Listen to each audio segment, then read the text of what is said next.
morning, good afternoon, good evening.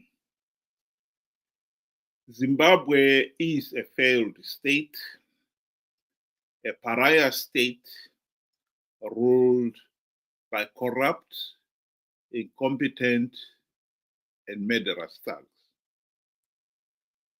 Ever since Zimbabwe's independence in 1980, Zanu PF has never wanted the people to have a meaningful say in the governance of the country. The regime has been committed that Zanu PF must rule. And that was never to be compromised. In 1980, when the country was going for its first elections to launch independence, it was agreed at the Lancaster House talks that all parties like ZANU and ZAPU, which had freedom fighters in the field, they must be withdrawn to assembly points so that during the campaign period, there would be no freedom fighters in the field. ZANU agreed to that, but by the time they got back to Zimbabwe, they changed their tune. They didn't withdraw all their operatives from the field. They left many of them in the field. And not only that, their campaign message was to tell the people of Zimbabwe that if Zanu PF does not win the election, the Bush war would continue. Needless to say, of course, that the people voted to end the Bush war. Zanu PF further consolidated its power in the 1983 to 1987 Kukura. The primary purpose of that Kukura was to force the only other party in the country that really posed a serious challenge to Zanu PF's hold on power. That was PF SAPU, led by the late Dr. Joshua Ngomo. When Dr. Ngomo and company finally relented and signed the 1987 Unity Accord, it cleared the way for Mugabe to launch the de facto one-party state. And that is what was to rule the country with an iron fist. Zimbabwe was a de facto one-party state, and Zanu PF made no secret about it. In 2008, SADC put a lot of pressure on Zanu PF to make sure that the 2008 elections were free, fair, and credible, and people had a meaningful say in the governance of the country. The 2008 on record was the nearest Zimbabwe has ever got to free, fair, and credible elections. But when the results started coming, Zanu PF realized they were losing. And they hijacked the whole electoral process, carrying out some of the most blatant vote cheating that the country had ever seen. Tsvangirai is believed to have won convincingly in the March vote. But the recount that was carried out by Zanu PF forced the runoff Here is Robert Gabriel Mugabe campaigning during the runoff. And this is what he had to say.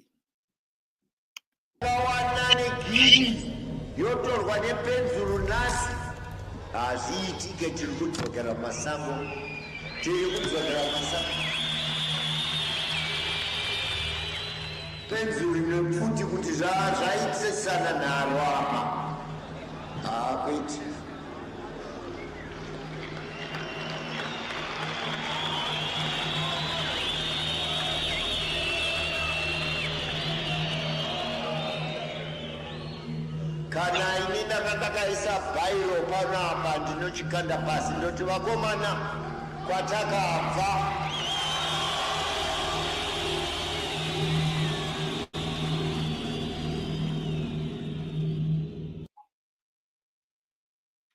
Ben, I don't know how much you remember of that tragic year. Good day to you and good day to our viewers. Thank you for joining us. What I can point out is after these rallies, we saw such violence that we had never experienced in a couple of years, where Zanu PF supporters went door to door, bashing, killing people. I think this statement was, the catalyst for what then transpired, leading, to the runoff elections. But one thing we must speak and we must say loud and clear is that Zimbabwe has never had democratic elections, and such speech says it all. It just stands as proof to say Zanu PF is not worried about what happens during elections. They already know the outcome of it.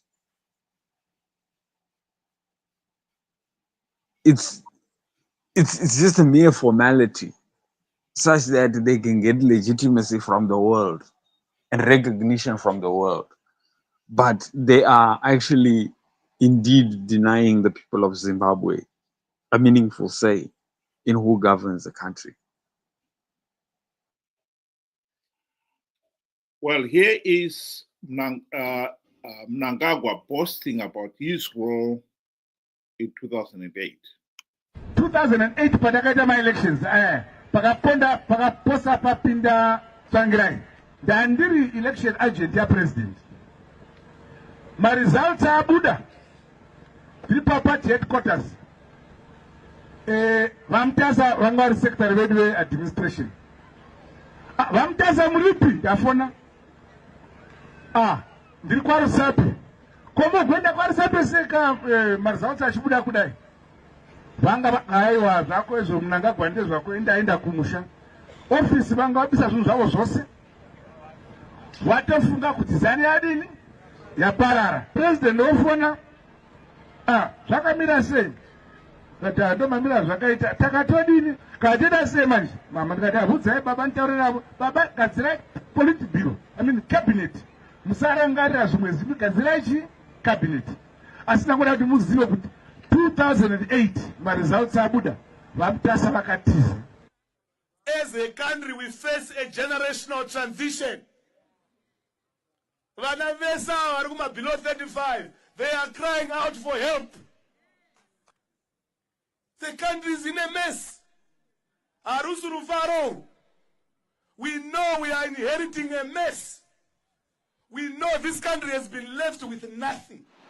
I'm assuring you that starting from tomorrow, you'll see a different nation from what you have seen or read on the news about these results and everything. Where we are going ahead there, the situation will be very different. What we said to our people, they could not see with their own eyes. We are going to act as we see it fit. We are prepared to go the whole distance.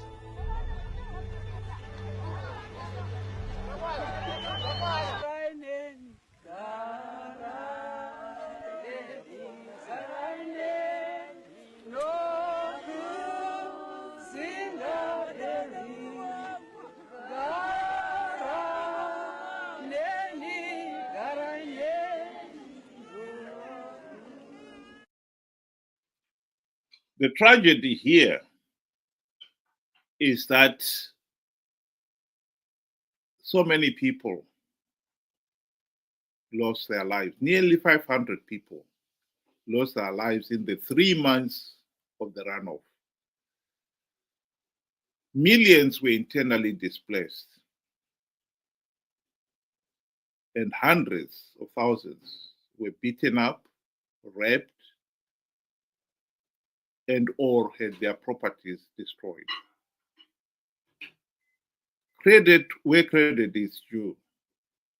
SADC and the AU refused to recognize Zanu PF as the winner and forced the regime to go into the GNU of 2008 to 2013. Unfortunately,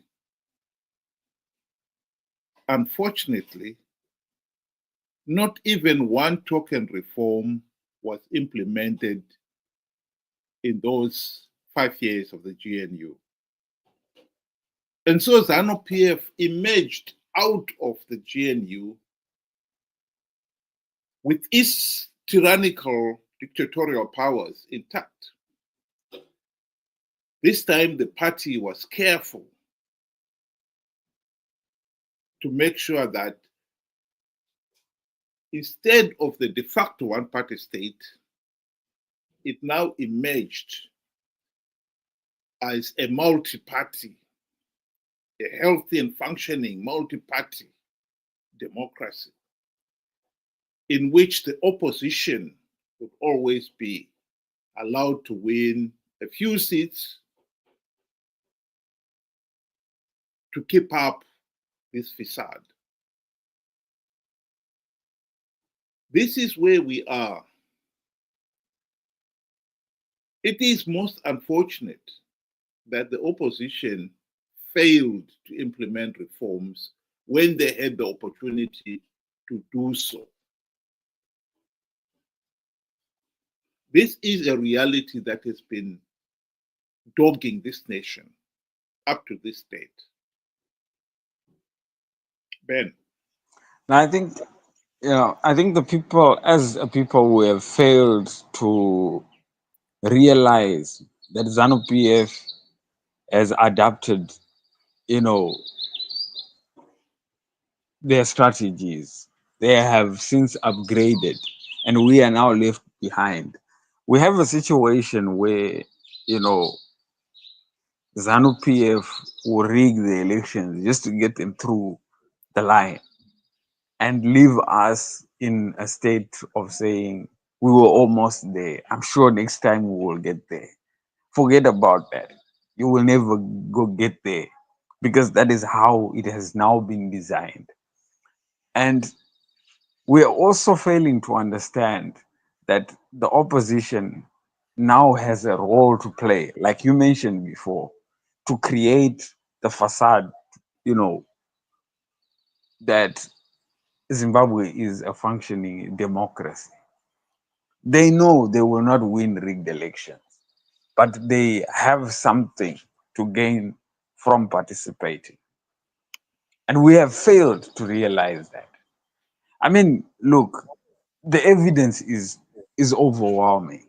The reports after the elections say the same thing, but the opposition and Zanu PF seem to agree about elections.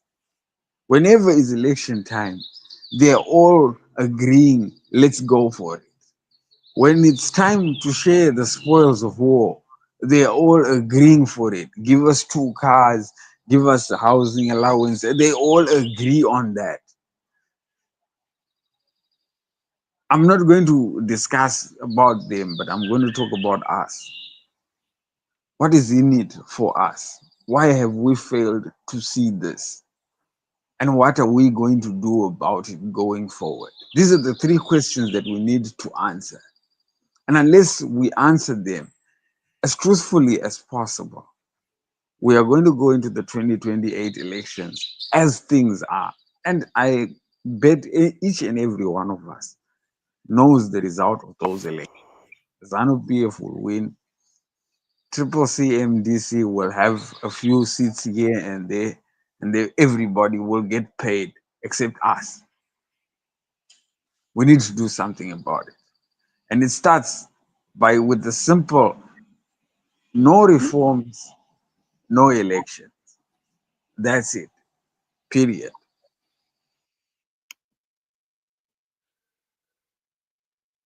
I think it is important for the people of Zimbabwe to really wake up to the realities of what is going on here.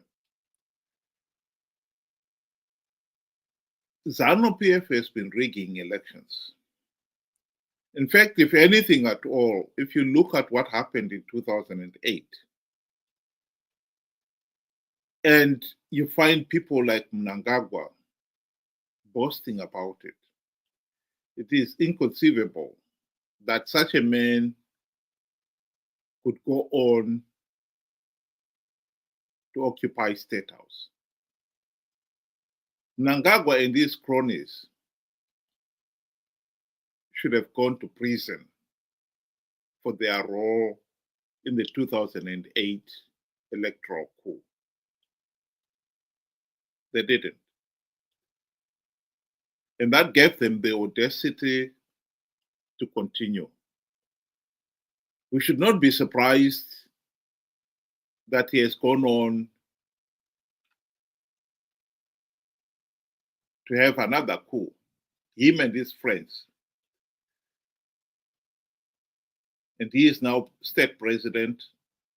And Chiwenga, who was his assistant in the military coup of 2017, is one of the VPs. Here is Mnangagwa boasting about what kind of a media he wants in Zimbabwe. Under my leadership, the media will continue to be our cornerstone for promoting unity, peace, social cohesion, harmony, and the love for our country. Anything besides this, Shibakera Mziso.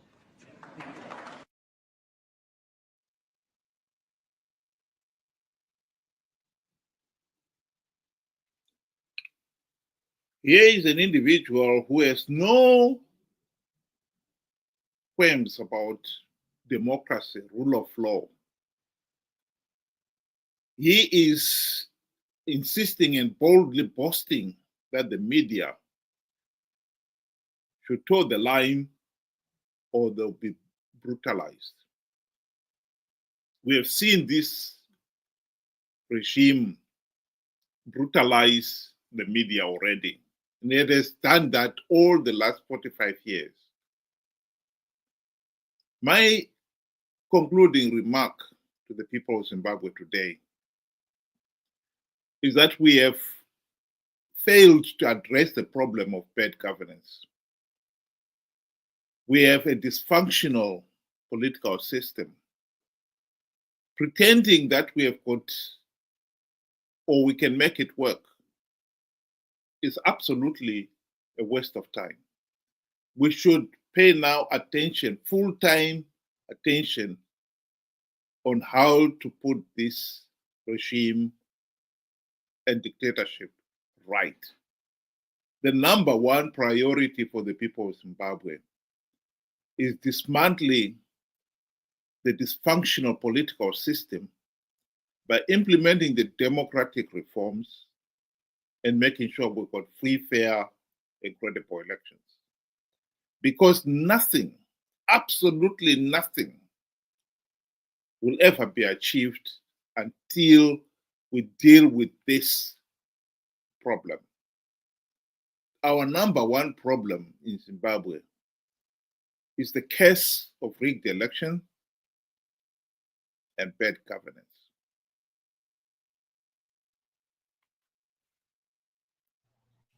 I agree with you there. The reason why a country would hold elections is for the people to choose a leadership that they want, and that leadership must deliver on the promises set. Now, in the case of Zimbabwe, we basically don't have that right to choose because elections are rigged. And it's not because I am saying so, it is because all observer missions said the same thing. There is no, there's a lot of anomalies in how we are conducting our elections, and those have not been addressed and those have not been fixed. So my question again still remains: what is in it for us that we keep on participating in flawed elections? What outcome do we expect when Zanu PF rigs elections? Do we expect them to rig themselves out of power? I think that answer is pretty simple. Zanu PF will not do such a thing. They love power and they will do anything to keep power for themselves. And again, my emphasis would be, if there are no reforms to address the, the flawed elections, there should be no elections at all. Period. Thank you. My last remark would be to remind the people of Zimbabwe that the MDC CCC has been in power now for 25 years, including the 5 years in the GNU. If the truth be said, there are Zanu PF Team B in all but name. They've been playing for Team A to win and for Team A to have legitimacy. So to still continue to pretend that we've got a multi-party democracy is naive. We don't. Zanu PF has created and has allowed this MDC CCC opposition to exist as its junior partner. And the junior partner has been playing their role in participating in flawed elections, even when they had the chance to implement the reforms to stop Zanu PF rigging the elections, they failed to implement even one reform. And ever since they've been participating in these flawed elections, conning people to participate, making people believe that this time the opposition would win, knowing fully well that they will never win, to give Zanu PF legitimacy. I think the people of Zimbabwe need to wake up. Thank you very much. Have a good evening.